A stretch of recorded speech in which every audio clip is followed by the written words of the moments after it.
toi qui vis à jamais, notre Créateur. Alléluia. Merci Seigneur, merci Papa de nous avoir créés.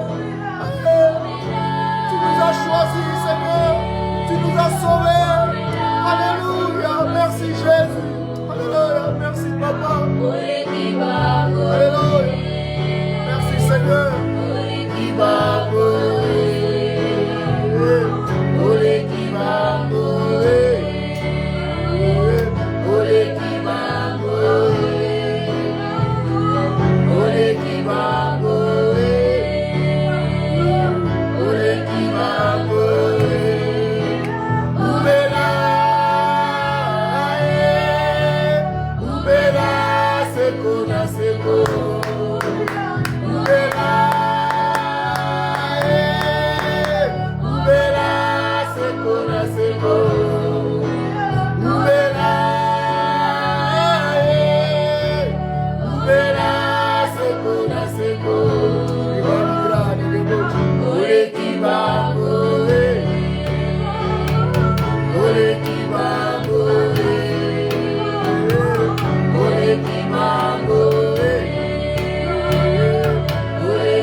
Célébrer. Alléluia. Élève ta voix, bien-aimé.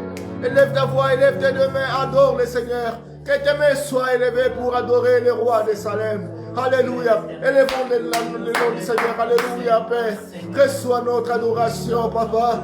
Tu nous as fait, notre Dieu. Nous existons par toi. Pourquoi ne pas t'adorer? Pourquoi ne pas te louer, Seigneur? Nous devons le faire sans arrêt. Nous devons t'adorer, Père Saint. Tu es notre tout, Papa. Tu es notre tout. Toi qui nous as donné même ta vie éternelle. Tu nous les as donnés, Seigneur. Nous t'avons vu mourir à notre place, Jésus. Pourquoi ne pas te chanter sans arrêt? Pourquoi ne pas être qu'à toi seul? Pourquoi ne pas te craindre? Reçois notre adoration, reçois la louange, Jésus. Toi qui as accepté la honte, tu as accepté ta nudité puisse être vue de tous, notre Dieu, y compris ta mère biologique. Tes frères étaient là, Jésus. Tes disciples, Marie de Magdala était là, Seigneur, ta servante. Tu as accepté que tout le monde puisse voir ta nudité pour me sauver, pour me sauver. Pour me sauver, pour me redonner cette image et cette ressemblance de Dieu que j'avais perdue dans les jardins d'Éden, pour me donner ce pouvoir. Alléluia. Tu es notre tout, notre Dieu. Nous devons t'adorer. Nous devons t'adorer, Papa. Nous devons te chanter, te louer, Jésus. Reçois notre adoration, Papa. Nous te sommes très grandement reconnaissants. Regarde la manière que tu nous gardes. Tu nous protèges nuit et jour. Tu combats pour nous. Tu ne nous laisses jamais. Nous voyons l'accomplissement de ta parole qui nous dit: tu es avec nous tous les jours, jusqu'à la fin du monde. Nous te voyons, Seigneur. Nous te voyons milieu de nous. Reçois notre adoration, Papa. Alléluia. Alléluia. Alléluia. Merci Jésus. Merci Seigneur. Les anges qui s'asseyent,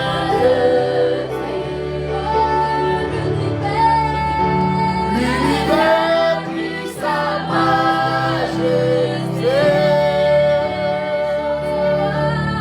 Chantons gloire et puissance, force et louange à l'agneau,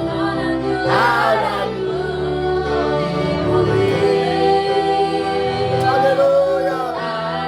Alléluia. La manière qu'on immolait les agneaux, Seigneur, dans les temples, Seigneur, dans l'ancienne alliance. Seigneur Dieu, tu nous as donné Jésus comme ton agneau. Il a été immolé à la croix. Son sang divin et parfait était coulé, Seigneur. Et nous étions sauvés. Alléluia. Reçois l'honneur. Reçois la gloire. Reçois l'honneur. Alléluia. Les Kabobocha. Merci Jésus. Tu es digne. Tu es digne, notre Seigneur. Alléluia. Les 24 vivants ont raison. Les 24 vieillards ont raison, Seigneur. Ils ont raison de t'adorer. Alléluia. Nous t'adorons, Père Saint. Tous les anges qui s'asseyent. L'univers, alléluia. L'univers qui sa majesté. Chantons gloire, alléluia. Puissance, force et louange à l'agneau. Alléluia.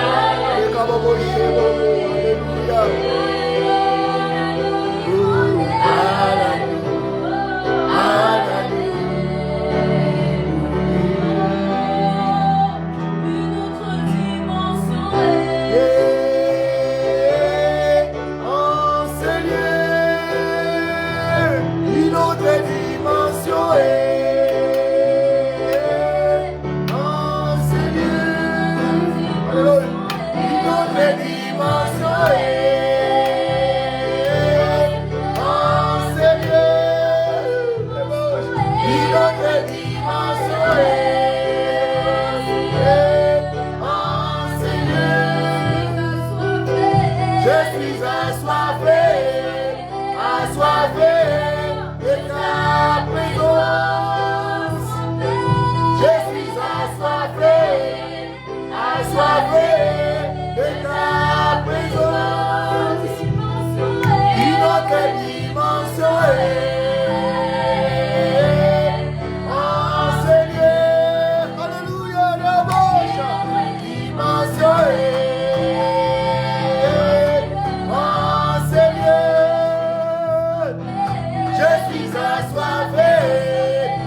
assoiffé de ta présence.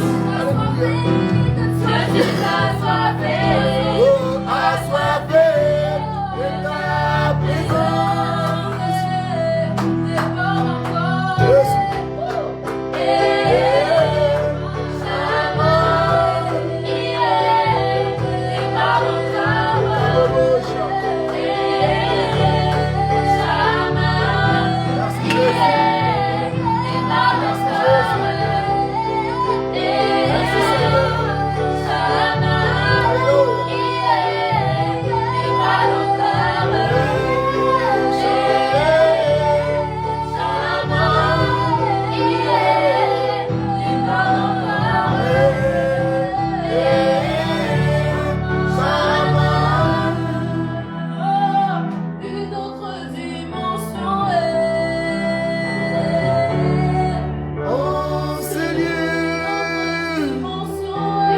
assoiffé de ta présence. Alléluia. Est-ce qu'il y a quelqu'un qui est assoiffé de la présence de Dieu enseigné?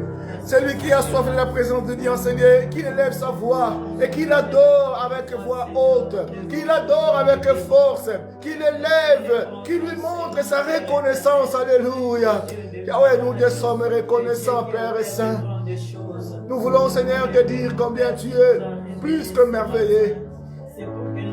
Personne ne peut nous aimer comme toi, notre Dieu. Alléluia. Voilà pourquoi nous devons t'adorer. Nous devons te chanter, te témoigner et te confesser, Jésus. Lorsque nous t'avons vu mourir à notre place à la croix, c'est là où tu avais prouvé l'amour que tu as pour nous, Seigneur. Lorsque nous étions encore pécheurs, tu es mort à la croix pour nous. Et tu nous as libérés de cet esclavagisme de Satan, de la condamnation de l'enfer, pour nous redonner cette image et cette ressemblance de Dieu qu'on avait perdue. Tu es un Père qui nous suffit, Père Saint. Nous t'aimons, Papa. Tu le sais, notre Dieu. Voilà pourquoi nous devons te servir. Nous devons prêcher ton évangile, notre Dieu, dans le monde entier. L'évangile que tu as reçu de Dieu et que tu as donné aux apôtres. Que nous devons prêcher, notre Dieu. Tu es notre bon évangile. Tu es notre bonne nouvelle, Jésus. Alléluia. Alléluia.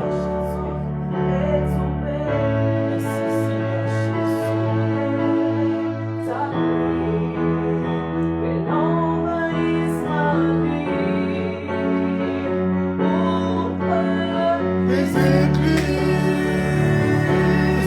en abondance et tomber ta pluie sur ma vie. Des églises en abondance et tomber ta pluie. Alléluia, les caboches sur ma vie.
Que ta pluie de bénédiction soit tombée sur nous ce soir, Papa. Bénis-nous, notre Dieu. Bénis-nous, Père Saint. Alléluia. Bénis nos bien-aimés qui nous suivent de loin de près, Jésus. Bénis-nous. Alléluia. Jésus, Akaboni, Baba, Baba. Baba, Shabbat.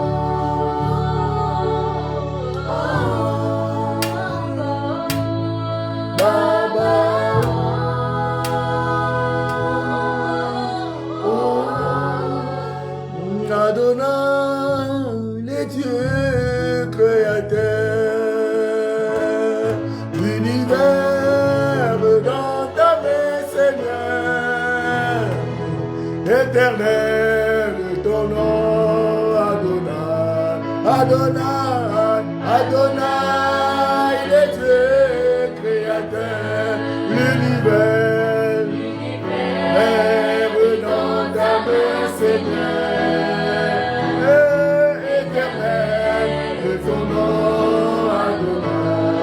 Adonai, Adonai, le Dieu créateur, oh l'univers, l'univers dans ta main, Seigneur, l'éternel, ton nom, Adonai, oh Adonai, Adonai, le Dieu créateur, oh nos mains sont levées, nous voulons t'élever,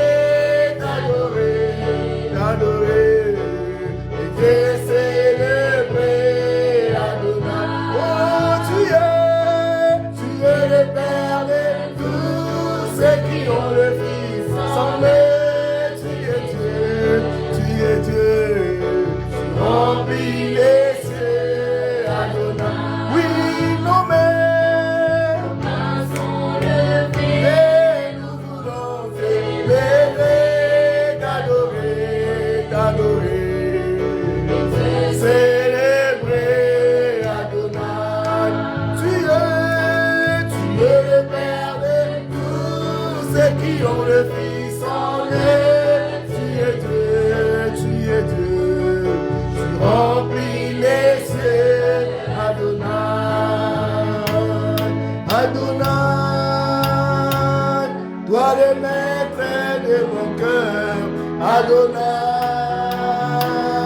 c'est bien-être qui demeure, Adonai, sur ta main je m'établis, Adonai, sur ta main je m'accomplis, Adonai, le plus fort de tous les noms, Adonai, le plus grand de tous les temps, Adonai,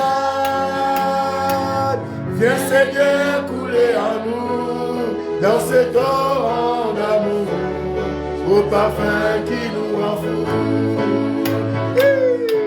Nos mains sont levées, nous voulons t'élever, t'adorer, célébrer, Adonai. Oh, tu es le Père de tous ceux qui ont le Fils en eux. Tu es Dieu, oh, tu es Dieu, tu remplis les cieux, Adonai. Oh, nos mains sont levées, nous voulons t'élever, t'adorer, te célébrer, Adonai. Tu es le Père de tous ceux qui ont le Fils en eux. Tu es Dieu, tu remplis les cieux, Adonai. Reçois l'adoration, tu es le roi des gloires, notre victoire, avec que tu Seigneur. Oh, reçois l'adoration, Yahweh, tu es le roi des gloires, Yahweh, notre victoire, Yahweh, digne es-tu, Seigneur, Emmanuel, Dieu des lumières, élevé dans les cieux, rempli de grâce et de paix, environné de louanges et de paix, gardien de l'éternité. Pourquoi quitter ces palais de bonheur pour un sentier de misère? Par quel amour le chemin de ton cœur ainsi trouvé nous.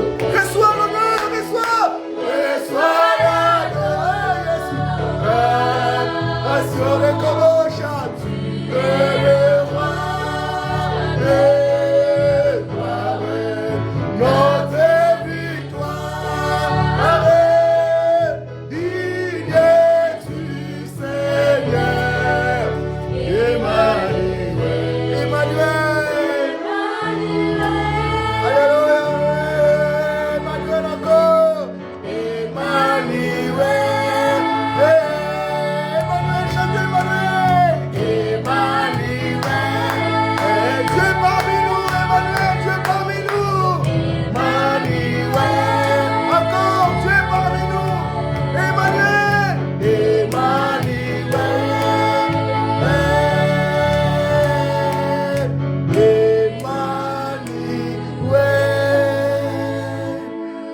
Parmi nous, il est au milieu de nous. Il est écrit là où 2 ou 3 sont réunis en son nom, il est là. Parlons-lui. Dis-lui, bien-aimé, ce qui est bon. Parle-lui de toi. Parle-lui des autres. Parle-lui de ton salut. Tu veux persévérer. Tu veux que ta foi s'augmente. Tu veux que ton amour envers lui s'augmente, dis-lui-le. Tu veux que ta vie de prière s'augmente, dis-lui-le. Tu veux qu'il te remplisse de la sagesse, de l'intelligence, dis-lui-le. Tu veux être sauvé, dis-lui-le. Chacun de nous va parler à Dieu pour sa vie.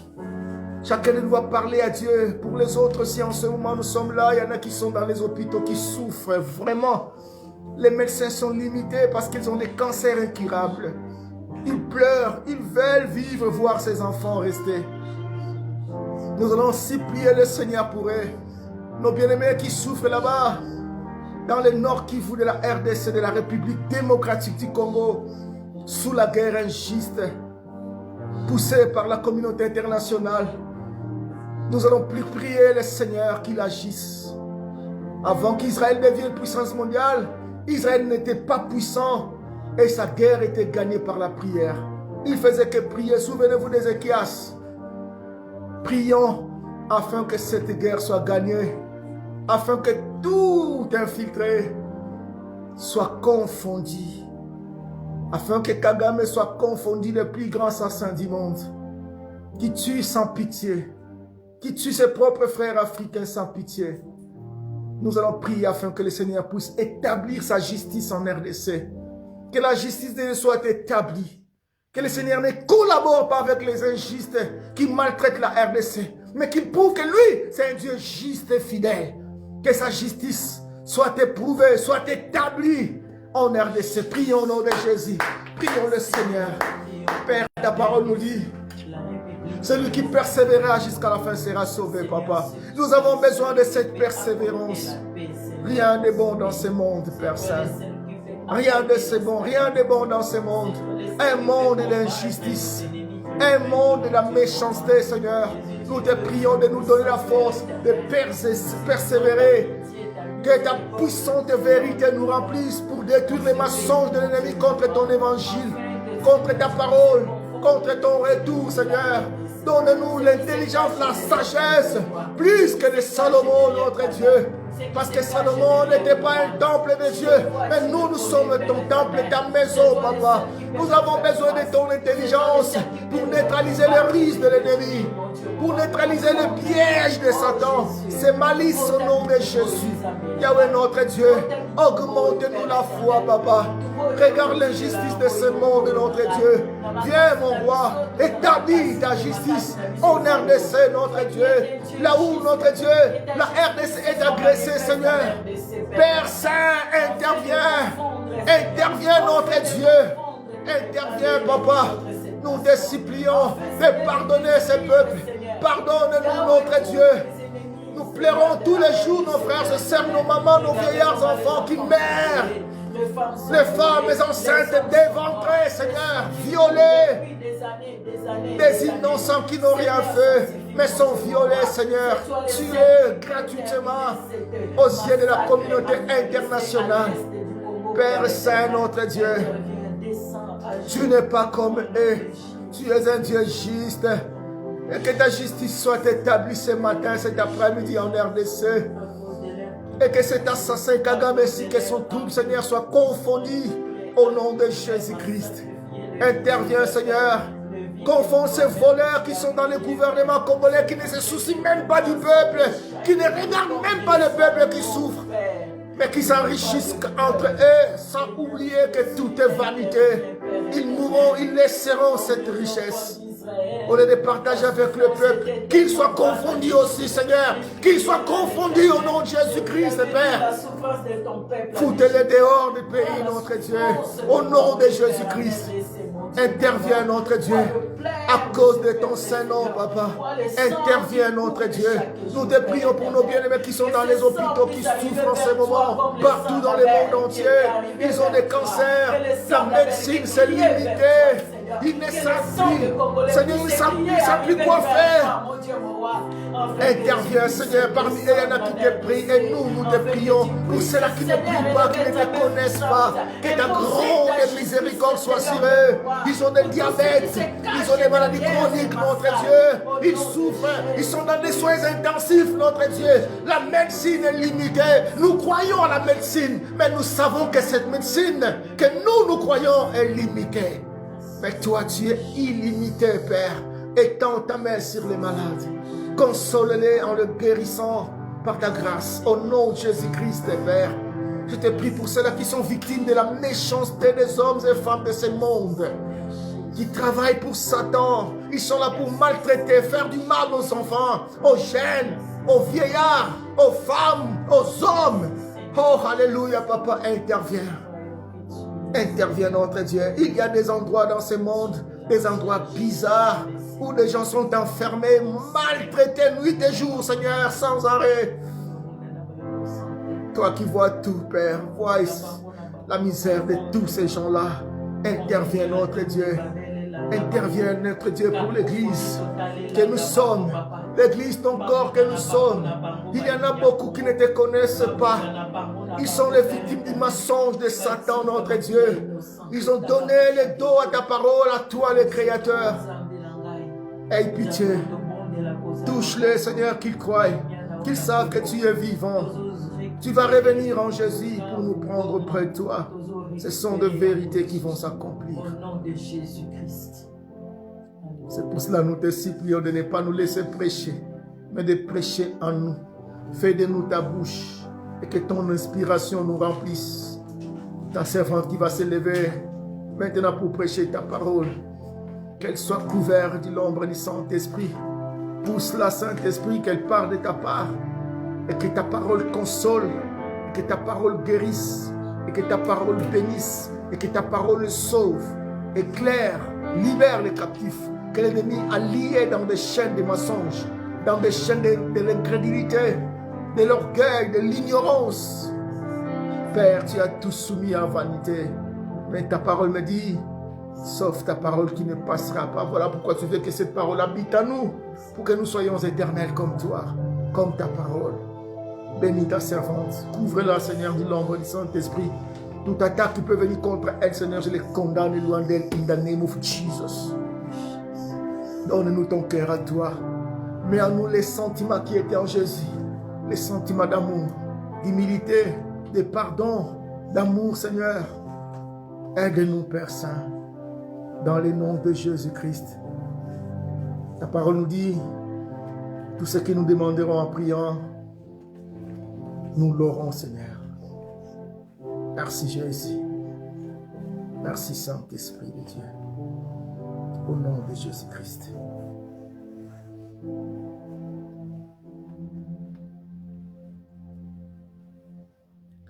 Quand il descend, oui, tout s'arrête, il y a transfert. Quand il descend, l'atmosphère change, il y a transfert. Quand il descend, et tout s'arrête, il y a transfert.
sont déjà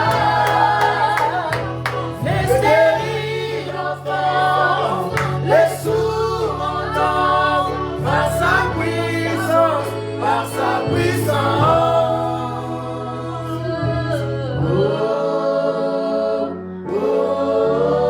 Je peux contempler sa présence, il est là. Saisis cette occasion, bien-aimé. Dispose de ton cœur pour recevoir la parole de vie. Je vois ta présence. Demande au Seigneur de te parler. Je vois ta présence, Elohim. Que l'Esprit de Dieu te parle, bien-aimé.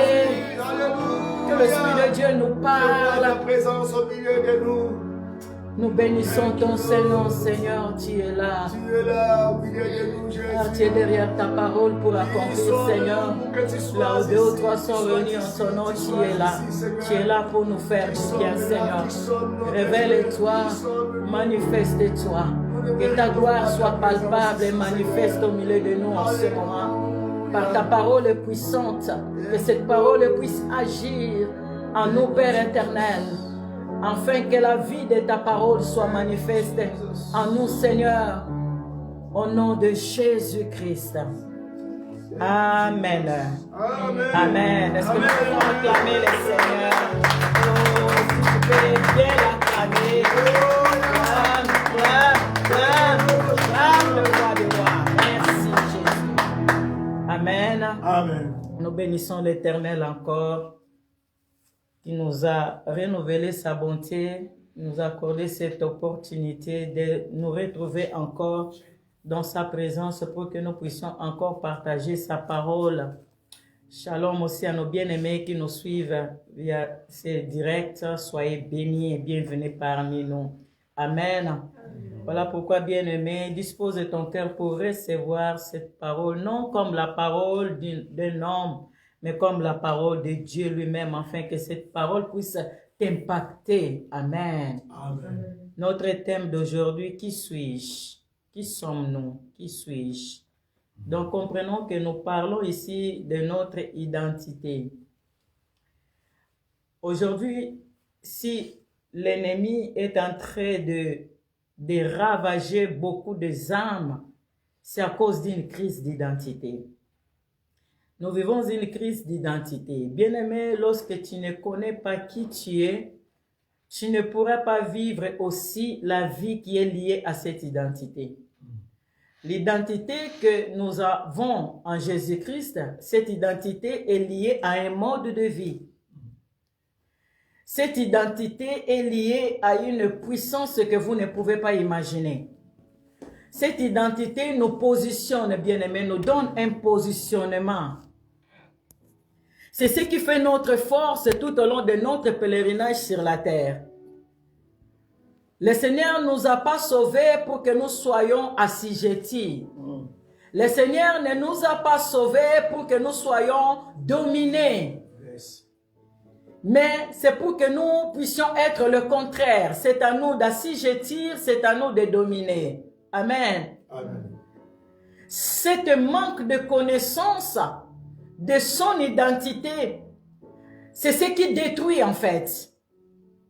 Comme Osée 4, 6 nous dit, mon peuple est détruit faute de connaissance. Lorsque tu ne connais pas ton identité, tu es détruit. Et le fait que tu es détruit, tu détruis également ta destinée. C'est que le Seigneur a prévu pour toi ici sur la terre, tu ne pourras pas vivre ça. Et même ta destinée éternelle, tu ne pourras pas accéder à ça. Alléluia. Amen. Parce qu'il y a des choses que nous devons vivre déjà ici sur la terre. Et ces choses sont liées à cette identité que Dieu nous donne. Si tu ne vis pas cette identité, tu ne peux pas non plus vivre les avantages qui vont ensemble avec cette identité. Il y a des privilèges qui vont avec cette identité. Il y a des bénédictions qui sont collées à cette identité. Et c'est triste de le voir même si nous, les êtres humains, lorsque nous regardons la qualité de vie de ceux qui se disent enfants de Dieu, on voit que ça n'a rien à voir avec un enfant de Dieu. Les larmes coulent de nos yeux. À combien plus forte raison, c'est lui qui a payé un si grand prix à la croix, bien-aimé. Il n'a pas souffert pour que nous continuions dans la souffrance, à être comme des médiocres. On voit aujourd'hui des enfants de Dieu comme des mendiants, alors que le Père est le créateur de toutes choses. Or et argent lui appartient. On voit beaucoup qui demeurent dans la maladie, alors que par ses maîtres sûrs nous sommes guéris. La maladie peut rentrer dans ton corps, mais il ne peut pas demeurer là-bas, bien-aimé. Qui suis-je? Qui sommes-nous? Connaître qui tu es est un avantage, mais j'aimerais d'abord dire que pour que tu puisses connaître ton identité, tu dois connaître l'identité de celui qui te donne cette identité-là. Notre identité est liée à la connaissance de Dieu. Qui est Dieu? Qui est le Seigneur Jésus-Christ? C'est très important. Tu ne peux pas connaître ton identité tant que tu ne connais pas Dieu. Voilà pourquoi beaucoup, ils peuvent se dire que je suis chrétien, je suis pasteur ou un des 5 ministères, je suis chantre. Mais lorsqu'on regarde sa manière de vie qui ne concorde pas, en fait, on peut dire qu'il est ignorant par rapport à son identité. Et il ne connaît pas Dieu non plus. Tu ne peux pas connaître et vivre ton identité tant que tu ne connais pas qui est Dieu, l'identité de Dieu. Alléluia. Amen. Dans Exode chapitre 3, lorsque Dieu appelle Moïse, il va se révéler à Moïse par ses buissons ardents. Il va lui donner une mission, il va lui confier une mission de retourner en Égypte et de libérer son peuple. Dieu n'envoie pas Moïse sans, premièrement, se révéler à Moïse. Moïse devait connaître qui l'envoie. Dieu d'abord se révèle à Moïse et vous allez, si vous lisez Exode 3, 4, même 5, vous allez voir que Dieu d'abord se révèle à Moïse et Dieu va donner une identité à Moïse. Parce que Moïse ne devait pas retourner en Égypte avec la même identité qu'il avait avant en Égypte. Bien-aimés, nous ne pouvons pas rentrer dans ce monde et libérer les âmes qui sont encore sous la captivité tant que nous ne sommes pas changés d'abord. Tant que Dieu ne nous délivre pas du monde et il nous donne une identité, nous ne serons pas capables de lui servir ni de sauver les âmes qui sont encore dans la captivité de ce monde. Alléluia. Amen. C'est ainsi qu'on voit que le parcours de Moïse a fait en sorte que Moïse puisse quitter d'abord l'Égypte, quitter le système de Pharaon, laisser son identité de prince d'Égypte.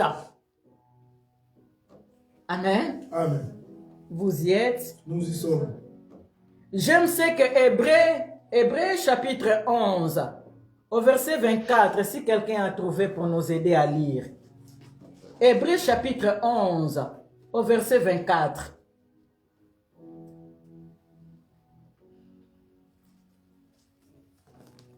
Sinon, je vais chercher moi.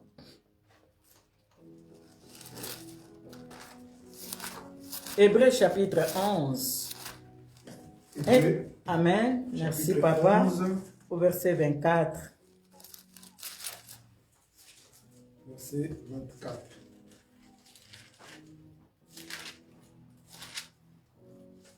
Il est écrit: Amen.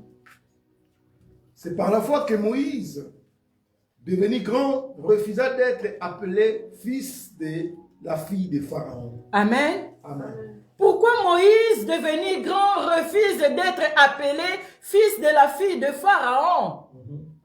Parce que Moïse, en ce moment-là, il prend conscience de qui il était réellement, de ses origines. Tant que tu n'as pas refusé l'identité de médiocrité, l'identité de gloire ne prendra pas sa place. Yes. Et tu ne pourras pas vivre cette identité de gloire non plus. Alléluia. Amen. Ici, on voit que Moïse renonce à quelque chose qui n'était pas petit aux yeux des hommes. Être un prince en Égypte, c'était, Égypte, on peut dire, c'est comme de grandes puissances de nos jours. Mais il refuse ça. Parce que Ici, il est tellement prophétique qu'il va comparer l'identité que l'Égypte lui donnait et l'identité que Dieu lui donnait. Amen. Amen. Dieu lui donnait une identité de gloire. Lisons Exode chapitre 7. Au premier verset, Exode chapitre 7 au premier verset. L'Éternel dit à Moïse, « Vois, je te fais Dieu pour Pharaon. » C'est-à-dire qu'en Égypte, il n'était qu'un fils de la fille de Pharaon, un prince. Mais ici, Dieu lui donne une identité au-dessus de ce qu'il était avant. Il lui donne l'autorité de maîtriser, de dominer même Pharaon. Yes. Pharaon n'était pas quelqu'un qu'on peut jouer avec. Il faisait trembler toute l'Égypte. Pourquoi Pharaon était considéré comme un dieu en Égypte. Mais Dieu va prendre Moïse, il va lui placer au-dessus de Pharaon, au-dessus de toute l'Égypte, afin qu'il soit capable maintenant d'accomplir la mission. Alléluia. Amen. Alléluia. Est-ce que vous êtes en train de comprendre?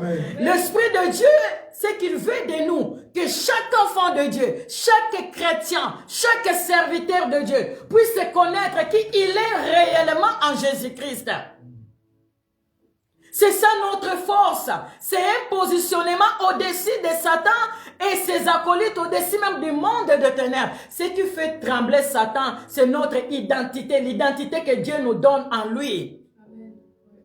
Mais comme je disais, Moïse devait d'abord connaître Dieu avant de recevoir l'identité que Dieu lui donnait. Lorsque Dieu se révèle à lui dans Exode 3, mais j'aime Moïse parce que Moïse, il posait aussi beaucoup de questions. Dans Exode chapitre 3 au verset 13, Moïse dit à Dieu, « J'irai donc vers les enfants d'Israël et je leur dirai, le Dieu de vos pères m'envoie vers vous. Mais s'ils me demandent quel est son nom, qui leur répondrai-je? » Ici, Moïse est curieux de connaître l'identité de celui qui l'envoie. Comment c'est possible? Tu vas à l'église chaque dimanche. Tu sers Dieu à l'église. Tu vas à l'église, mais tu ne connais pas Dieu. Comment c'est possible de te faire appeler un chrétien, un enfant de Dieu, mais tu ne connais pas celui qui te donne cette identité? La volonté de Dieu est que Dieu veut que nous puissions lui connaître tel qu'il est, bien-aimé. Or, dans le langage de Dieu, comme nous parlons toujours dans le parcours d'un vrai adorateur, tous les vendredis, dans le langage de Dieu, aimer Dieu, connaître Dieu, c'est se conformer à lui. C'est ce qui fait de nous connaître Dieu. Lorsque nous nous conformons à Dieu, lorsque notre vie, alléluia, est conforme à la volonté de Dieu, alors ça prouve que nous connaissons Dieu. Dans la Bible, il y a beaucoup qui servaient Dieu sans lui connaître, comme les enfants du sacrificateur Élie. Voilà pourquoi ils ont servi Dieu dans le désordre, au point d'introduire beaucoup de mauvaises choses dans le sacré de Dieu, parce que c'était des hommes, la Bible dit qu'ils ne connaissaient pas Dieu. Alléluia. Or, cette connaissance de Dieu nous donne la force de vivre notre identité. Parce que comme je dis, l'identité que nous recevons en Christ, c'est une identité qui a un mode de vie. Lorsque tu connais qui tu es, tu ne vas pas vivre n'importe comment. Tu ne vas pas vivre à la manière du monde. Tu ne vas pas vivre selon les hommes, bien-aimés. Parce que ton identité est liée à un mode de vie. Ta vie sera adaptée à ton identité. Ça ne peut pas avoir de différence entre l'identité que tu donnes par ta bouche et ta manière de vivre. Ça doit avoir une concordance terrible. Un featuring. C'est-à-dire que je suis chrétien et lorsque les gens regardent ta vie, réellement ta vie prouve que tu es un chrétien. Alléluia. Celui ici qui est envoyé par Dieu, il doit connaître. Si on me demande qui tu es, et on voit que Dieu s'est révélé à Moïse. Il va lui dire, je suis celui qui suis. Et si vous regardez tous les parcours de Moïse, Moïse, il connaissait réellement qui Dieu il était, qui Dieu était. au point d'accomplir parfaitement sa mission. Il n'hésitait pas de rappeler en ordre lorsque le peuple se corrompait par l'idolâtrie. Le fait qu'Israël soit délivré de l'Égypte pour aller dans le désert, c'était pas pour l'idolâtrie, mais pour servir Dieu. Au point que Dieu donne le 10 commandements à Moïse, c'est pour que ce peuple qui est mis à part, ce peuple qui reçoit l'identité d'être un peuple uniquement de Dieu, puisse avoir un mode de vie adapté à son identité. De ne pas vivre à la manière des nations. Voilà pourquoi Dieu avait donné les 10 commandements à Moïse pour donner à son peuple, afin que son peuple puisse obéir à ces 10 commandements pour que leur mode de vie soit adapté à leur identité. Vous savez, lorsque tu donnes l'identité d'être un enfant de Dieu, d'être un serviteur de Dieu, et que tu vis différemment, tu es en train d'injurier Dieu, tu es en train de manquer Dieu du respect, et tu ramènes aussi ceux qui voient ton mode de vie contraire à la vie de Dieu, tu les amènes aussi à blasphémer contre Dieu, à parler mal de Dieu, à insulter Dieu. Si quelque chose que Dieu aime, c'est de se faire respecter. Voilà pourquoi à plusieurs reprises, il martelait aux enfants d'Israël de ne pas prendre son nom en vain, de ne pas utiliser son nom en vain, parce que notre identité, c'est son nom, le nom de Dieu que nous portons. Il nous donne son nom, de la même manière comme la nature nous enseigne. Lorsque nous sommes nés, nous recevons le nom de nos pères. Il nous faut honorer ces noms par notre attitude aussi. Lorsque tu vis différemment, les gens vont injurier qui? Les parents. Ils vont dire que comment vous n'avez pas donné une bonne éducation à vos enfants. Ça se passe de la même manière avec Dieu, bien-aimé. Le commandement de Dieu, bien-aimé, c'est une éducation qu'il nous donne. C'est-à-dire que par la chute d'Adam, nous sommes devenus des impolis, des gens sans éducation. Mais par Christ, nous recevons une éducation de bonnes valeurs. Amen, amen. Amen. La crise d'identité, bien-aimé, nous fait défaut. Aujourd'hui, la manque de connaissance, l'ignorance tue. L'ignorance est une maladie vraiment terrible. À combattre ça. Et le Seigneur nous a facilité les choses. Lorsque nous devenons enfants de Dieu, il nous faut maintenant de pouvoir travailler cette communion que nous en avons avec le Père, de ne pas stagner. Tu ne peux pas arrêter ta croissance. Mais il te faut, bien aimé, de développer ça afin d'atteindre vraiment la maturité. Parce que la Bible nous dit dans Galates chapitre 4, le danger d'être un enfant qui ne grandit pas. Or, être un enfant, c'est le point de départ. Nous commençons toujours par naître.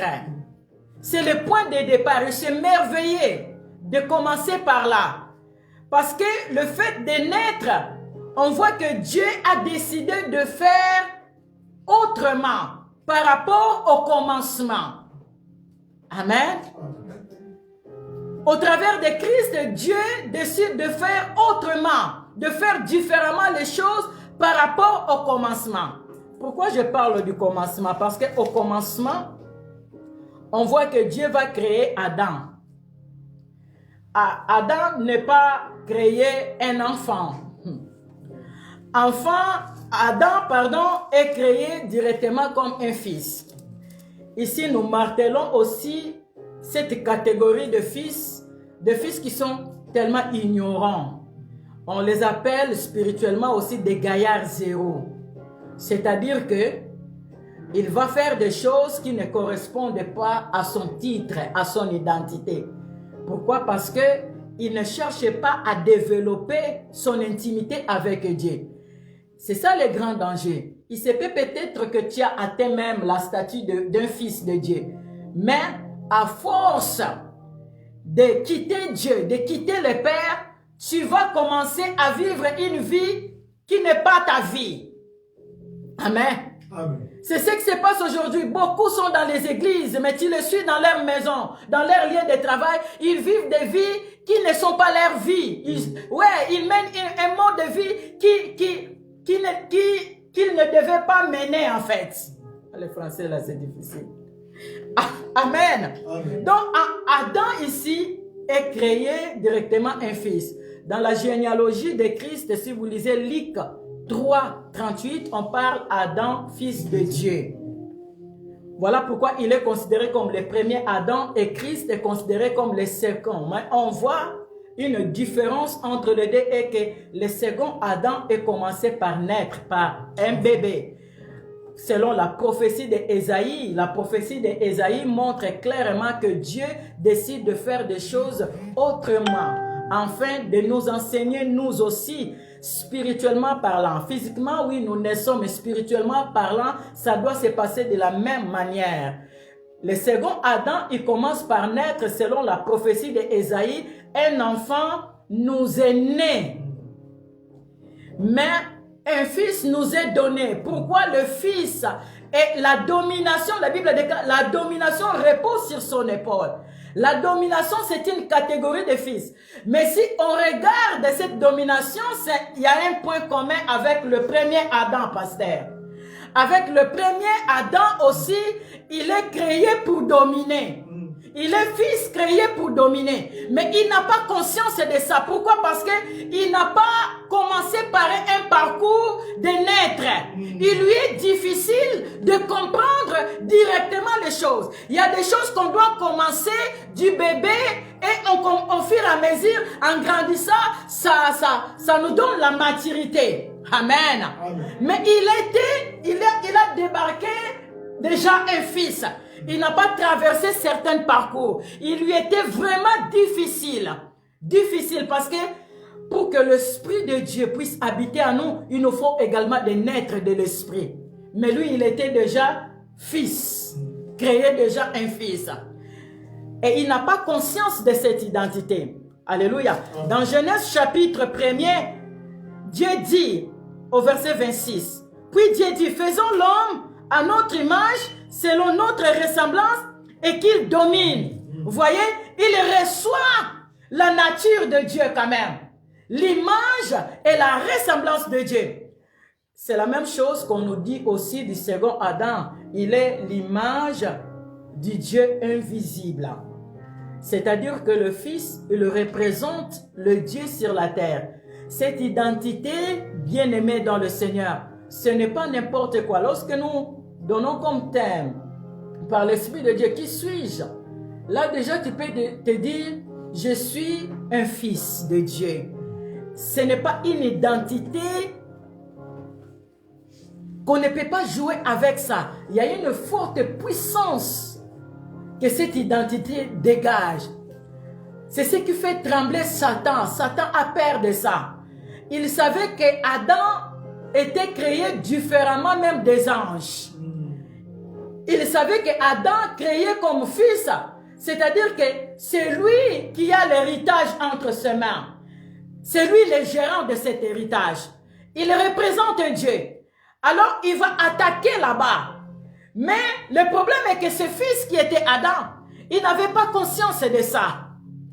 C'est un peu comme le fils prodigue. La Bible nous parle du fils prodigue. Amen. Amen. Ce fils prodigue dans Luc 15. Il va prendre son héritage et il va partir. Et il part loin de son père. Il va commencer maintenant à vivre comme il était tellement entouré de mauvaises compagnies qui corrompent les bonnes mœurs. Voilà pourquoi j'aime beaucoup ce que le Seigneur a accompli à la croix. Le fait que nous avons reçu le Seigneur dans notre vie comme Seigneur et Sauveur, il nous a délivrés du monde. C'est-à-dire que la manière de vivre du monde n'a plus rien à voir avec nous. Nous ne pouvons pas nous adapter à ce mode de vie du monde. Ce fils qui s'éloigne de son père, il va maintenant commencer à vivre selon son entourage. Parce qu'il est totalement détaché du père. Là, on voit un fils qui est rebelle parce qu'il prend son héritage et il part. C'est un fils qui se rebelle contre son père. C'est un fils qui est corrompu. Il va vivre dans la débauche dont la Bible précise. Il vit dans la débauche. Et l'héritage du père, on ne peut pas la manger dans le péché. Tu dois faire ton choix. L'héritage du père, on la mange dans la sanctification. Lorsqu'il commence à vivre dans la débauche, on voit qu'il n'a plus rien. Au point de commencer à manger la même nourriture que les animaux. Mais ce que j'aime dans ce fils prodigue, au moins sa conscience de qui il était n'était pas totalement mort. Alléluia. C'est ce qui lui a permis de rentrer au-dedans de lui et de se dire, tiens, pourquoi je vis de cette manière? Ça ne correspond pas à mon identité du fils de mon père.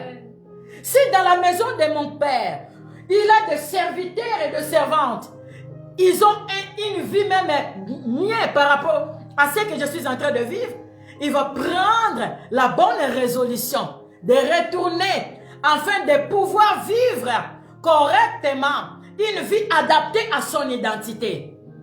Il est grand temps, bien-aimé, toi qui suis ce message, de rentrer au-dedans de toi et de te poser des questions. Qui suis-je? De qui suis-je fils, fille? Selon la promesse que Dieu nous a faite dans sa parole, et c'est ça d'ailleurs la volonté du Père, je serai pour vous un père, vous serez pour moi de fils et de filles. Amen. Et c'est ce que l'Esprit de Dieu veut nous ramener et que nous puissions avoir la conscience de qui nous sommes, bien-aimés dans le Seigneur. Tu ne pourras pas impacter tant que tu ne connais pas qui tu es et tant que tu ne vis pas ton identité. Tu ne pourras pas vaincre le démon. Voilà pourquoi lorsque tu chasses les sorciers, ils se moquent de toi. Ils peuvent même te frapper comme le fils de Sheva. Ils firent tabasser. Parce que pendant qu'il faisait le travail de délivrance, il n'était pas l'identité là. Amen. Amen. Cette identité, comme je répète encore, est liée à beaucoup de choses qui sont puissantes. Ta vie ne sera pas n'importe comment. Tu ne seras pas n'importe qui. Amen. Amen. Ce fils rentra au-dedans de lui. Il décide de retourner dans la maison de son père. Alléluia. Amen. Et j'aime ce que on nous dit dans Éphésiens. Ne vous inquiétez pas, on va retourner vers Adam. C'est juste pour ne pas perdre cette pensée. Éphésiens chapitre 2, au verset 10, on nous dit: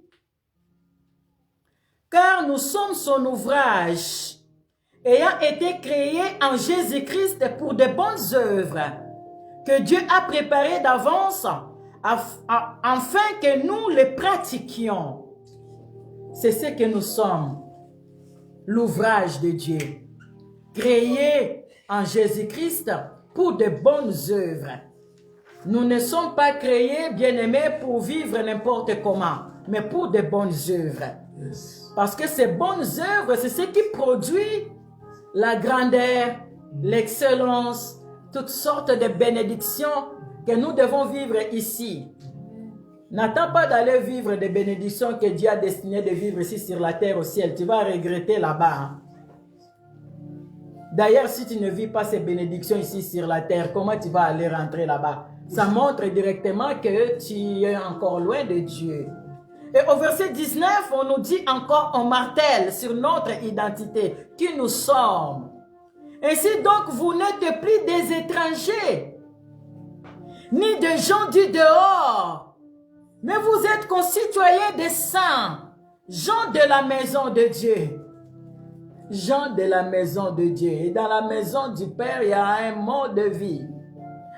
Il y a une mentalité que nous devons avoir, ce qu'on appelle la mentalité céleste. Alléluia. L'héritage du Père, on la mange dans sa maison, étant en lui, enraciné en lui. Amen. Amen. Malheureusement, ce n'était pas le cas d'Adam. Le fils prodigue a eu la grâce que sa conscience soit encore à moitié vivant pour qu'il puisse rentrer au-dedans de lui et regarder attentivement sa vie, cette vie que l'ennemi avait échangée avec une vie misérable. Et il décide de retourner pour récupérer ce qui était réellement son identité. Alléluia. Amen. Lorsque tu ne connais pas qui tu es, l'ennemi va échanger ton identité, va échanger ta vie. Vous savez, un enfant, lorsque tu es un enfant, ou lorsqu'on prend un enfant, il ne sait pas qui il est. C'est un enfant, il ne sait pas qui il est. Il fait des choses qu'on va dire c'est vraiment un enfant. Il ne voit même pas les dangers. Il n'a pas toutes les capacités de faire des analyses des choses. C'est ça le danger d'être un enfant. Un enfant est un esclave. Et un esclave ne peut pas gérer son héritage. Il peut être le maître de toutes choses. Dieu nous a tout donné. Mais tant que tu es un enfant, Satan va te gérer. Il va te gérer. Il va t'enlever les bonnes manières. Il va te mettre, introduire en toi sa médiocrité, le mal, le péché. Ce qui détruit l'identité d'un enfant de Dieu, d'un fils de Dieu, c'est le péché. Alléluia. Satan était ignorant de la manière dont il fut créé, afin qu'il domine. Mais on voit celui qui est créé pour dominer. Il devient dominé. Il devient assujetti. Parce que il y avait celui qui est risé, qui était caché dans le serpent. C'est justement cet animal que Ève va choisir pour qu'il devienne son ami. Les mauvaises compagnies corrompent les bonnes mœurs. S'il y a beaucoup de gens qui ont du mal à vivre leur identité, c'est à cause des connexions. C'est à cause ils se sont positionnés dans un milieu nuisible qui est en train de leur donner un mode de vie qui ne leur correspond pas.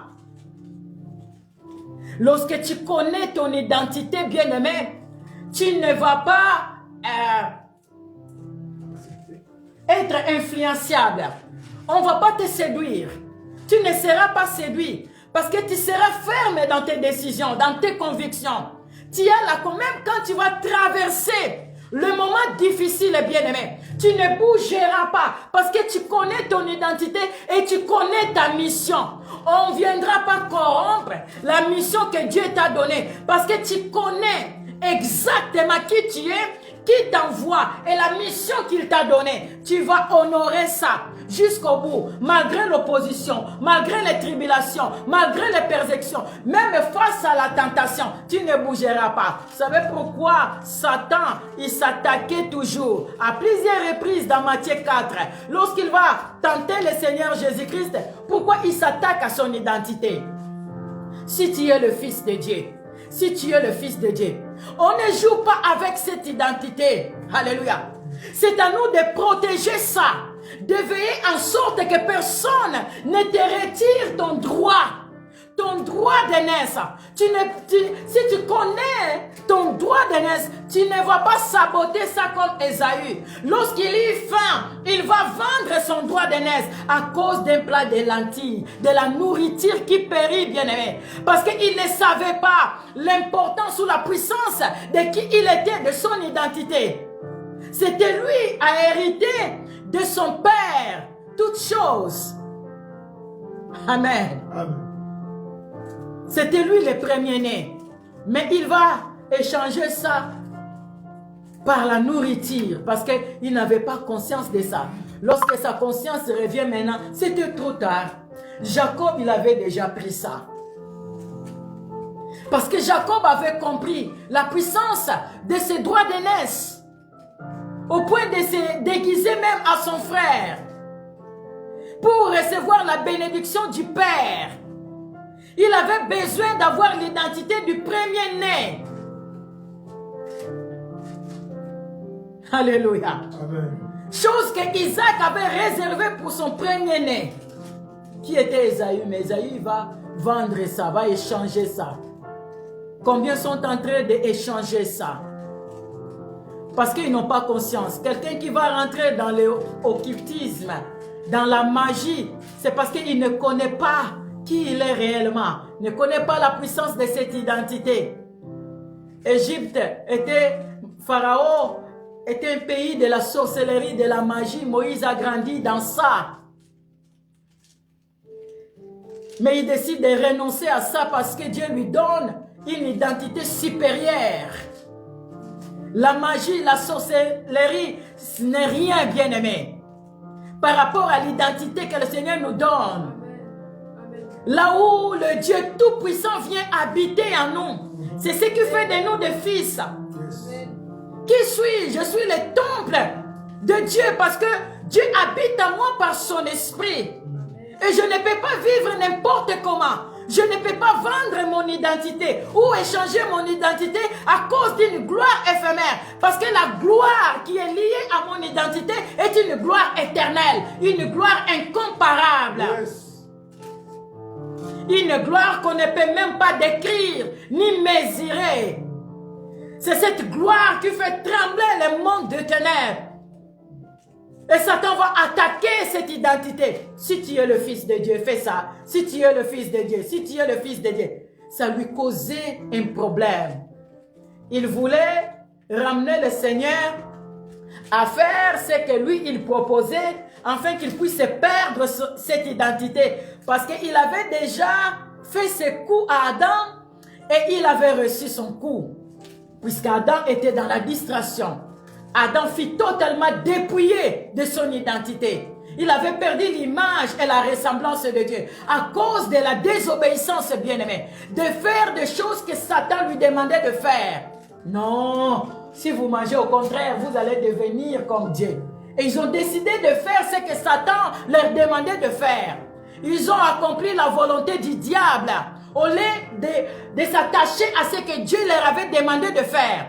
Voilà pourquoi le second Adam, il vient, il décide d'agir différemment. Moi, que ça soit bien clair, je suis descendu du ciel, non pour faire ma volonté, mais la volonté de celui qui m'a envoyé. C'était ça son identité. Vous verrez, il va dire à ses disciples, ma nourriture, c'est de faire la volonté de celui qui m'a envoyé. À Gethsemane, il commence à sentir le poids de sa mission. Il va prier, Seigneur, si tu perds, tu peux éloigner cette coupe de douleur. Mais toutefois, non pas ma volonté, mais que ta volonté soit faite. Ça, c'est le Fils de Dieu qui parle. Même Dieu, sur son trône, quand tu vois de telles choses, il commence à s'agiter. Qu'est-ce que je dois faire pour ces fils qui m'honorent comme ça? Ah oui, celui qui honore Dieu, Dieu ne lui laisse pas comme ça. Hein? Quand tu honores Dieu sur la terre, c'est sur la terre qu'il va t'honorer. Ceux qui te crucifient doivent voir ta résurrection. Yes. Ceux qui t'attaquent doivent voir ta gloire ici sur la terre. Amen. Alléluia. Yes. Pourvu que tu gardes ton identité. Si tu es le Fils de Dieu. Il va même inciter les gens ce jour-là. Il est déjà à la croix, mais il n'est pas encore mort. Et Satan veut lui empêcher de mourir, de passer par cette mort-là. Il va inciter même les gens qui passaient. Oh, mais tu disais que toi, tu disais que détruisez ce temple en 3 jours, je vais la rebâtir. Mais toi, tu as guéri beaucoup de gens. Mais si tu es vraiment le Fils de Dieu, comme tu réclamais comme ça, mais descends de la croix. Mais justement, la croix, c'était sa mission. La croix, c'était la volonté du Père. Il était venu pour mourir à la croix.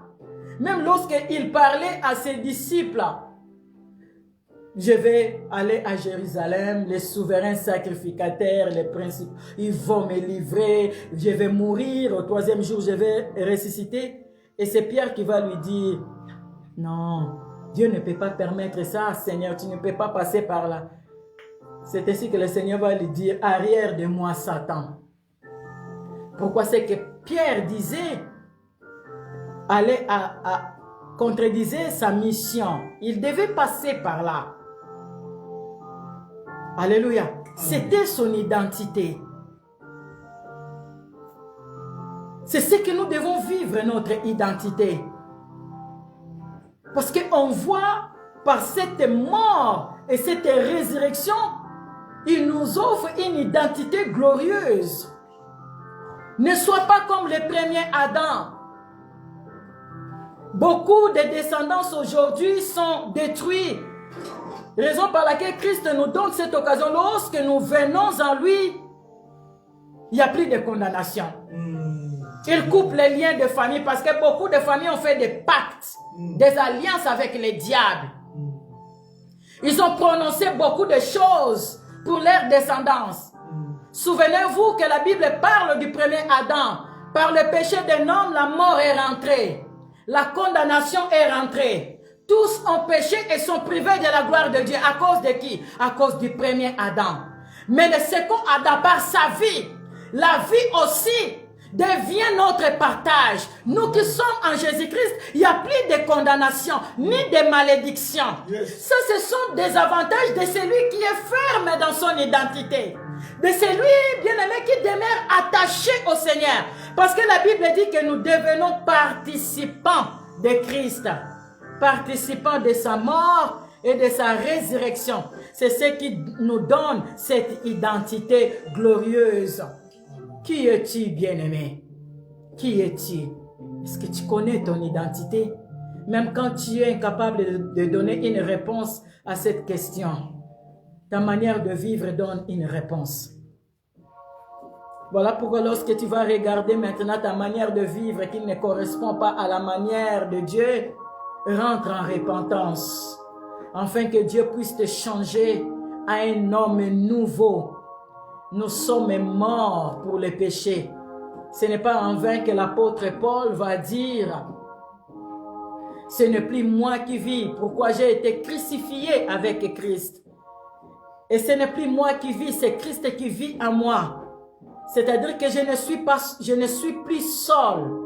Maintenant, ma vie a changé parce que Christ vit en moi. L'Esprit de Dieu habite en moi. Il regarda les chrétiens à Corinthe. Il avait vu une différence entre l'identité qu'ils avaient et leur mode de vie. Il va leur rappeler: ne savez-vous pas que vous êtes le temple de Dieu et que l'Esprit de Dieu habite en vous? Bien-aimés, ceux qui sont en Jésus-Christ ont crucifié la chair, les désirs et les passions de la chair. Ceux qui sont habités par l'Esprit de Dieu, ils ne vivent pas à la manière de la chair, puisqu'ils sont conduits par l'Esprit de Dieu. Ils vivent selon l'Esprit de Dieu. Ça, c'est notre mode de vie qui est lié à notre identité comme des fils de Dieu. Et lorsque nous vivons cette identité, nous avons à nouveau la domination. Nous sommes positionnés pour dominer. C'est-à-dire que c'est à toi de dominer ta chair, de dominer le mal, de dominer même le monde. Alléluia. C'est à nous de dominer. Nous sommes appelés pour dominer, pour assujettir. Tu ne peux pas être assujetti ni dominé. Tu ne peux pas être esclave de qui que ce soit ou de quoi que ce soit. Amen. Amen. Nous sommes délivrés de l'esclavage du monde. Ça, c'est l'œuvre que le Seigneur a accomplie à la croix. Lorsque ce jour-là, à la croix, on lui demandait de descendre, il ne pouvait pas, il devait accomplir les choses. Lorsqu'il avait crié, tout est accompli.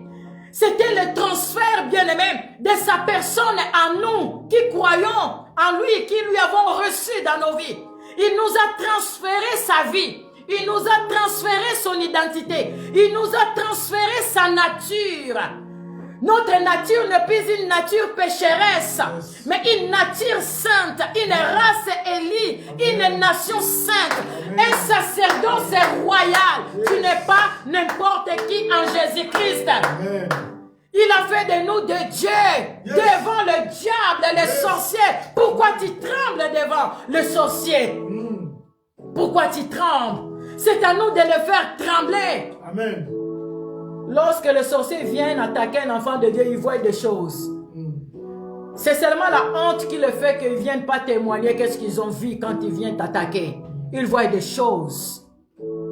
Le Seigneur nous a révélé ça lorsqu'il était sur la terre, lorsqu'il marchait. Jésus, fils de David, qu'y a-t-il entre toi et nous? Hein? Le temps là n'est pas encore arrivé. Oh, qu'y a-t-il entre... Ils étaient agités. Les démons étaient agités. C'est lorsque tu mets ton pied à un endroit, toi, un fils de Dieu, les sorciers qui sont là, les occultistes qui sont là, les démons qui sont là, ils doivent sentir une présence puissante qui est débarquée là. Ils doivent sentir. Ils doivent sentir.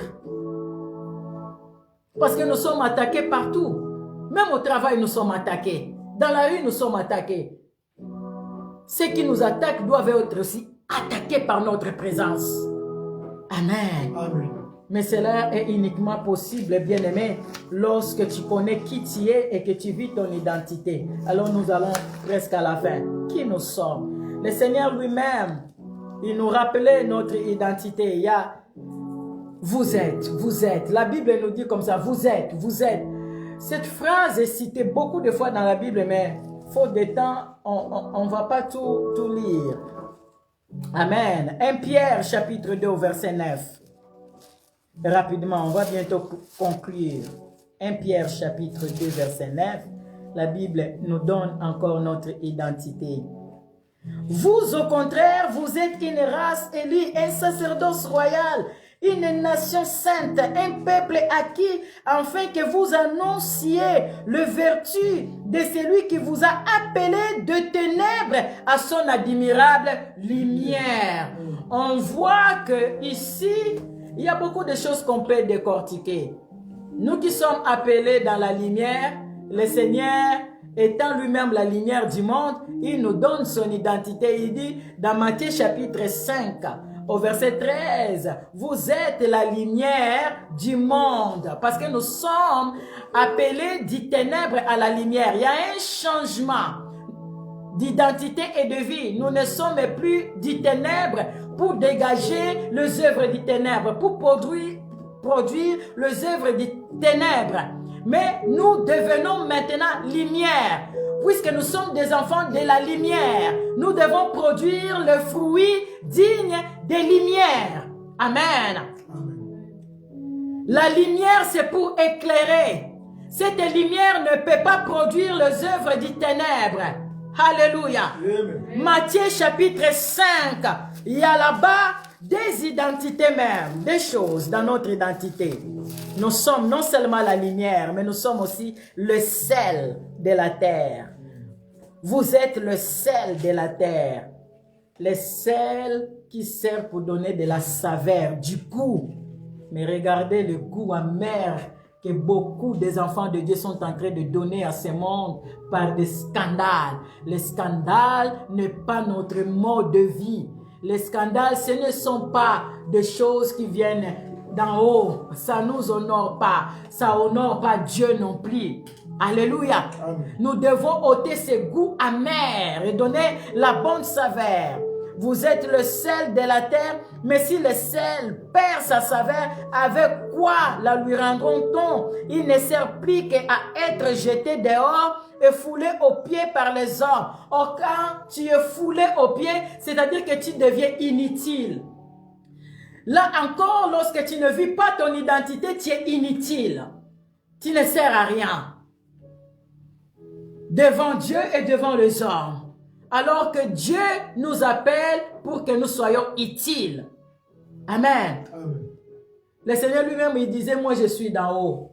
Vous, vous êtes d'en bas. Moi, je ne suis pas de ce monde. Moi, je suis d'en haut. Et on regarde sa vie correspondait à ce qu'il donnait comme identité. Alléluia. Amen. Vous êtes la lumière du monde. Une ville située sur une montagne ne peut être cachée et on n'allume pas une lampe pour la mettre sous le boisseau, mais on la met sur le chandelier et elle éclaire tous ceux qui sont dans la maison. C'est à nous d'éclairer, de sauver ceux qui sont encore sous l'emprise des ténèbres. Le prince de ce monde de ténèbres, il a encore sous la captivité beaucoup des âmes qui doivent être de lumière. Et lorsque nous sommes la lumière, nous allons récupérer ces âmes facilement. Que votre lumière luise ainsi devant les hommes, afin qu'ils voient vos bonnes œuvres et qu'ils glorifient votre Père qui est dans les cieux. C'est-à-dire que nos bonnes œuvres vont faire en sorte que nous soyons réellement la lumière. Et ce sont ces bonnes œuvres qui gagnent les âmes pour le Seigneur.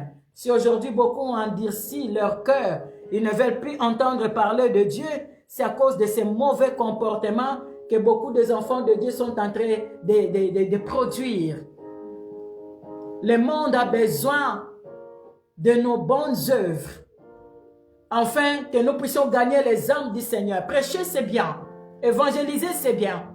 Mais le monde veut voir aussi ce que nous prêchons, ce que nous évangélisons, nous témoignons, nous chantons. Dans notre manière de vivre, que nous-mêmes nous sommes des prédications et que nous-mêmes nous sommes ces chants que nous chantons. Manifestons la vie de Christ bien-aimé. C'est ça notre identité. Qui suis-je? Je suis Jésus-Christ lorsque je manifeste la vie de Christ bien-aimé. Dans ton travail, dans ton école, dans la rue, partout, tu manifestes la vie de Christ. C'est ça ton identité. Jean-Baptiste, il avait l'assurance de qui il était. Il était ferme dans ses convictions. Lorsqu'on vient lui demander, mais toi, tu es qui? Je suis la voix de celui qui crie dans le désert. Et il a accompli sa mission. Il est allé jusqu'au bout de sa mission, bien-aimé. Alléluia. Amen. Est-ce que tu connais celui que tu prêches? Est-ce que tu connais celui que tu chantes? Les 3 années que le Seigneur a eu avec ses disciples, c'était pour qu'ils puissent connaître qui il était réellement. Lorsque Philippe va demander, mais montre-nous le Père, nous voulons connaître le Père. Mais Philippe, aussi longtemps que je suis avec vous, tu ne connais pas le Père? Mais celui qui m'a vu a vu le Père. Selon la prophétie d'Ésaïe, on l'appellera Père éternel. Mais c'est moi le Père. Il leur posa la question, mais qu'est-ce que les gens disent que je suis?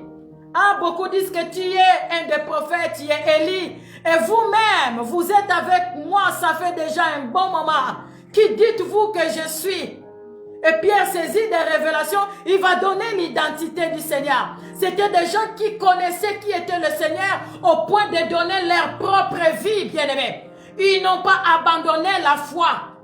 Ils ont donné leur vie pour le Seigneur. Quand tu connais qui tu es, bien-aimé, tu vas même donner ta vie pour le Seigneur. Tu vas bien accomplir la mission. Ils ont accompli leur mission. Et ils étaient vraiment de vrais témoins. Ils ont témoigné Christ. C'est lui qui connaît son identité. Et qui connaît celui du Seigneur, comme Pierre a dit. Non, toi tu es le Christ. Il ne peut pas enseigner des hérésies. Il ne peut pas tordre le sens des Écritures. Il ne peut pas prêcher le faux Dieu m'a dit. Non, il ne peut pas donner de fausses prophéties. C'est lui qui fait de telles choses. Il ne connaît pas son identité et il ne connaît pas l'identité de celui qui l'envoie. Que le Seigneur nous aide, bien-aimés, à connaître qui nous sommes, à connaître celui qui nous donne cette identité de gloire et à vivre cette identité sur la terre, à manifester cette identité partout, bien-aimés. Tu ne seras pas n'importe qui. Ce qui fait de nous des intouchables, c'est lorsque nous vivons cette identité. Même quand Satan viendra te tenter, te présenter les choses de ce monde et te demander de lui adorer, toi dans ton identité, tu sais que tu ne peux pas adorer un autre Dieu. Tu ne vas pas céder.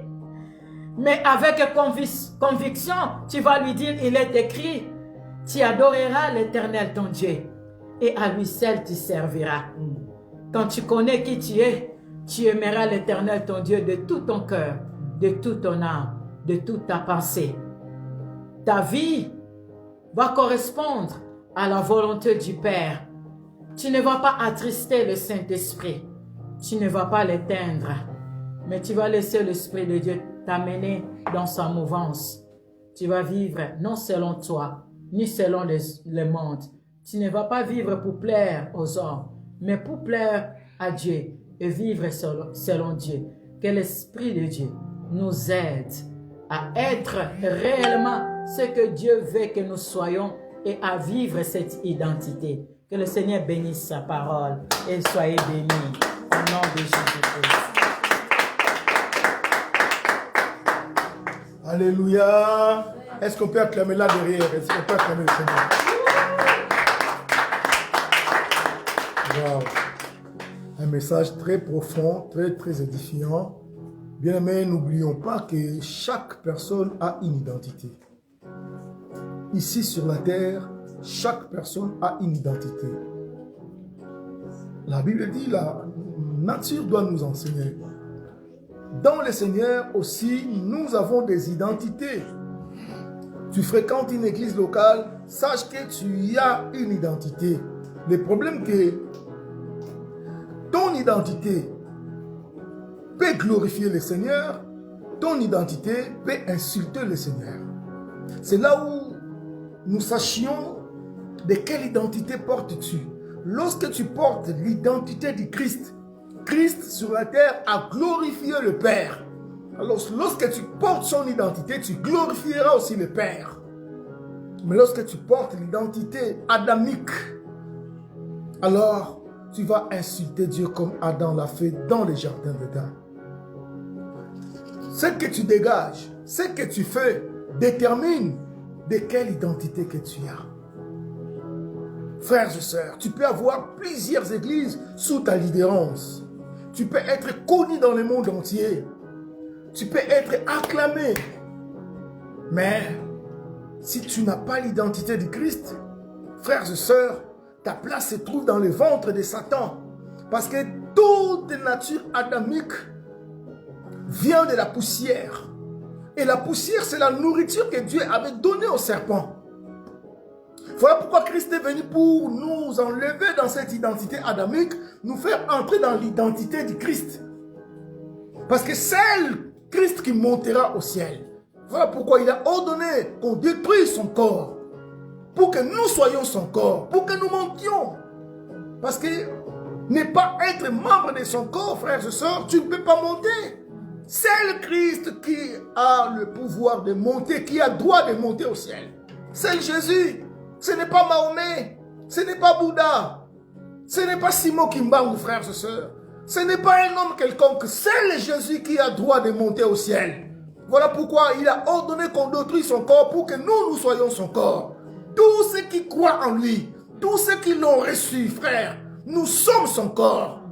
Et c'est de cette manière que nous allons monter. Lorsqu'il va revenir, la tête va revenir, elle va se placer dans les airs pour que son corps colle la tête et que nous puissions monter. C'est de cette manière que nous allons monter au ciel.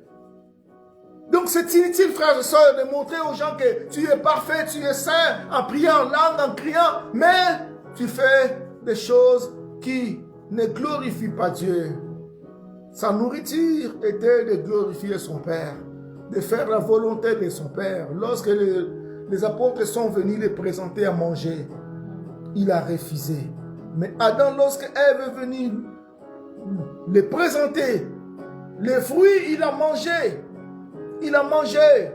Regarde cette scène, les deux scènes. Ève venait avec le fruit, présenté à Adam.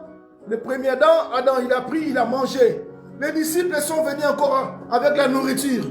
Présenter la nourriture au Seigneur Jésus. Jésus a refusé. Il a dit non, j'ai mangé ce que vous ne connaissez pas. Ma nourriture, c'est de faire la volonté de Dieu. Amen. Alléluia. Bien-aimé, qu'est-ce qu'on te présente pour manger? Quelle parole qu'on te donne? Quelle parole qu'on t'enseigne? Attention, frères et sœurs, celui qui a l'identité de Christ ne mange pas n'importe quelle parole. Parce qu'aujourd'hui, les églises sont infiltrées. Satan a infiltré les églises avec une nourriture pourrie. Une nourriture qui amène les gens encore à pécher. Une nourriture qui minimise les péchés. Une nourriture qui minimise la vie de sainteté. qui piétinent la grâce de Dieu. Attention à cette nourriture. C'est cette nourriture qui a tué Adam, ainsi que toute la descendance.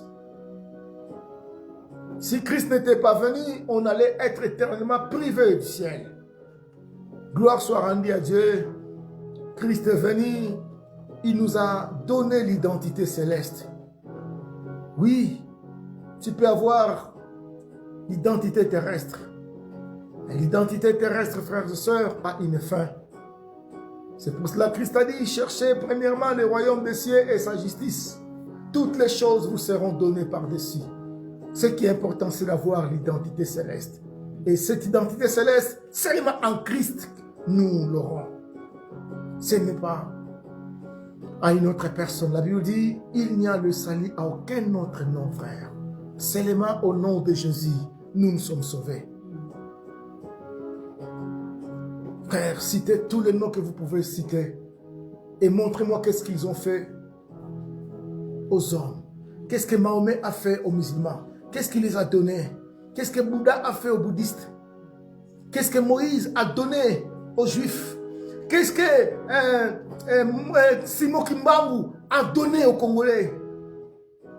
Mais Christ a donné dans toutes les langues, toute la nationalité, toute race, le salut, la vie éternelle.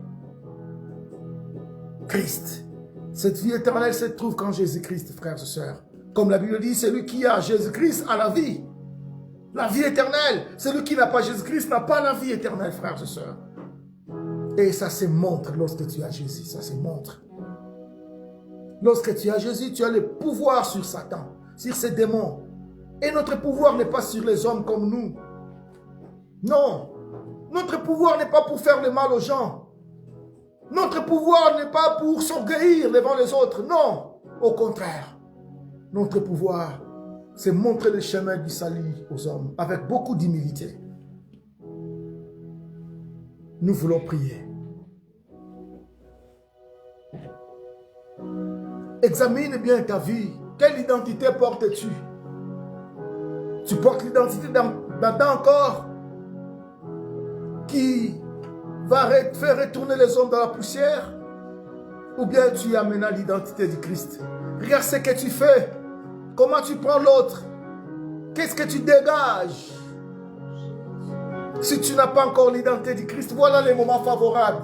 Je te conseille de l'accepter, de l'invoquer, de croire en Jésus, de l'accepter dans ta vie, qu'il devienne ton maître, qu'il devienne ton Seigneur, qu'il devienne ton sauveur.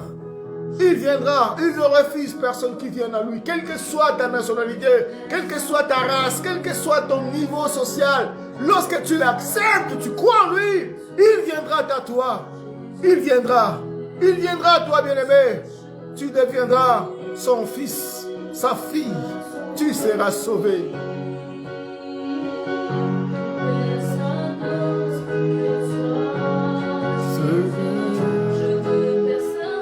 Je ne veux personne d'autre. Personne d'autre. Je ne veux personne d'autre que toi, Jésus. Je ne veux personne d'autre. Personne d'autre. Je ne veux personne d'autre que toi, Seigneur. Touche ma vie par ton esprit. Je ne veux personne d'autre que toi, Seigneur. Touche ma vie par ton esprit. Je ne veux personne d'autre que toi, Seigneur. Tu diras, toi qui as l'identité du Christ, Seigneur, garde-moi fidèle à toi. Aide-moi à manger que ta bonne nouvelle, ton évangile à toi, la saine doctrine. Donne-moi le discernement de savoir que ça c'est les fruits que tu avais interdits. Et ça c'est la vraie nourriture. Demande le discernement à Dieu Bien-aimé, la Bible dit, celui qui va persévérer jusqu'à la fin, c'est celui qui sera sauvé. Nous avons besoin de la persévérance. Nous persévérons seulement en Jésus-Christ. En dehors du Seigneur, il n'y en a pas. Il n'y a pas la persévérance. Mais toi qui n'as pas l'identité de Christ, demande-les, accepte-les, crois-les, accepte-les dans ta vie, dans ton cœur. Il viendra à toi. Tu deviendras sa fille. Tu deviendras son fils. Il attend ta prière. Prie au nom de Jésus. Élève ta voix. Parle au Seigneur. Alléluia. Seigneur, surtout nous qui parlons de ta part. Tout le monde nous regarde, Père Saint. Aide-nous à être des modèles de prédication nous-mêmes. Aide-nous à voir cette humilité que tu avais. Tu te fais serviteur. Tu n'as pas voulu être servi, mais c'est toi qui as servi les autres. Mais tu es Dieu qui a pris la chair humaine. Aide-nous à voir cette humilité.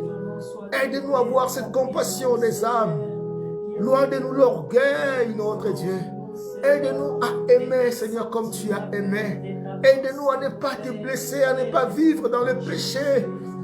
Seigneur, notre Dieu, aide-nous à être nous-mêmes les premiers à mettre en pratique toute parole que tu prêches dans nos bouches. Aide-nous, Seigneur, s'il te plaît. Aide mes bien-aimés. C'est tout cela qui vient de t'accepter ce soir au travers de cette prédication. Père, accepte-les. Remplis-les du Saint-Esprit pour que le Saint-Esprit les conduise. Remplis-les de ta connaissance. Révèle-toi à eux, Papa, qu'ils te connaissent tel que tu es et non tel que les hommes pensent. Continue à se révéler à nous, Papa. Continue à nous conduire dans toute la vérité, à nous enseigner, à nous utiliser pour les autres. Père éternel, Satan n'a aucun pouvoir sur nous, ses démons, ses acolytes, son monde de ténèbres n'a aucun pouvoir sur nous parce que ce n'est plus nous qui vivons, c'est Jésus-Christ qui vit en nous, notre Dieu. Nous avons son pouvoir, nous avons sa puissance en nous, Père Saint.